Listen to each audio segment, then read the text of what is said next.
Today is April 2nd, 2020, a moment that feels surreal as I'm living through it. COVID-19 has swept throughout the world, bringing death, chaos, and uncertainty.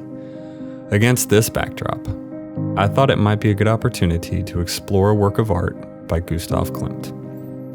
Gustav Klimt was a famous artist who died as a result of complications arising from the epidemic in 1918, referred to as the Spanish flu. He was 56 and at the height of his art career.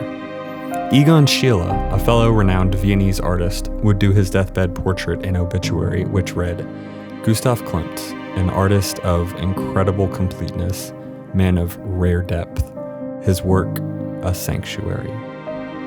Egon Schiele died the same year from the Spanish flu.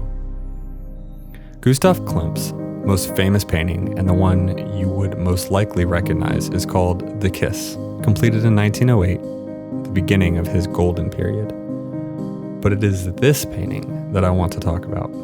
Finished 3 years later, in 1911, won the first prize in the World Exhibitions in Rome. The painting is titled Death and Life. But first, a quick note on Apollonian order versus Dionysian chaos, a dichotomy that runs throughout art and literature, most notably broken down by Friedrich Nietzsche, who looked to the ancient gods Apollo and Dionysus as an example of a dichotomy that exists within each of us. Apollo represents the need to impose order, the desire for logic, definitions, and reason. Dionysus represents the opposite side of that coin, the need for us to let loose, to relax, to let go of the restraints. So, death and life, organized into two neat groupings on the canvas, are death and life. Death stands watching over life with placid jealousy, perhaps, or indifference. It's hard to read the emotions of a faceless entity. But when you look at the other artistic representations of the Grim Reaper, you see a covered face. In this Grim Reaper, without a scythe, I see us. I see either a man or a woman looking back, perhaps in time, or waiting, watching, captivated by life.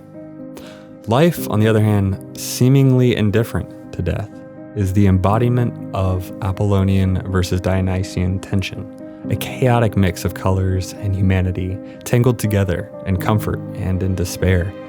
The colors never quite breaking the Apollonian order, but the colors create something rather Dionysian when viewed from a whole.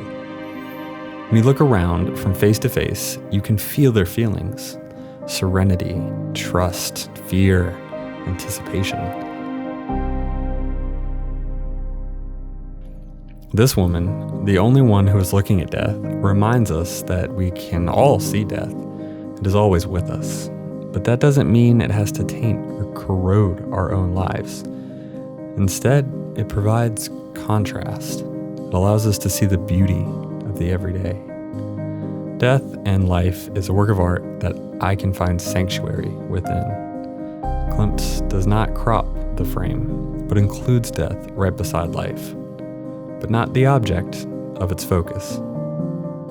When I look at death and life, I am reminded to simply live my life, which in this time is about all the comfort I will find.